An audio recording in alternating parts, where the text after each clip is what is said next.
అన్నారా? మేము గోదావరాలు అండి. చూడండి, ఈరోజు ఆదివారం కదా, ఏం చేయాలబ్బా అనుకున్నాను. సరే అని మా ఆయనగారు టేకు ముక్కలోనే వంకాయ వండమ్మా అని తెచ్చారండి. మటన్ కర్రీ ఒకటి వండమ్మా అన్నారు. ఆ వంకాయ చూడగానే అబ్బా మనసు పీకేసిందండి. ఏం చేయాలో తెలియక గవో 4 వంకాయలు తీసుకుని గుత్తి వంకాయ కూర వండాను. చూడండి, మనం గోదావరి వెళ్ళమండి.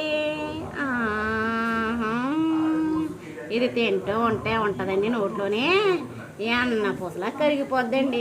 మా చిన్నప్పుడు మా నాన్నమ్మ ఉండేదండి ఇలాగా. ఇందులో పెట్టి చూడండి 4 ముక్కలు చేసి దాంట్లో మసాలా పెట్టి వండేదన్నమాట. ఇంకా ఈ కూర చూసి మా చిన్నమ్మాయి కూడా తినేస్తానంటుందండి. అసలు వంకాయ జోలికే రాదు, తినేస్తానంటుంది. ఒళ్ళు రాలిపోతే అది నా కోసం వండుకున్నాను. చెయ్యట్టే వండుకు చెయ్యర కూడా వస్తానని చెప్పానండి. ఏది ఎలా ఉన్నా తప్పదు కదండి పెట్టడం.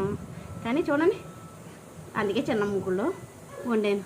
ఈ వంకాయ కూర ఎంతమందికి ఇష్టమో చెప్పండి, మీకు కూడా పెడతాను. బాయ్ అండి.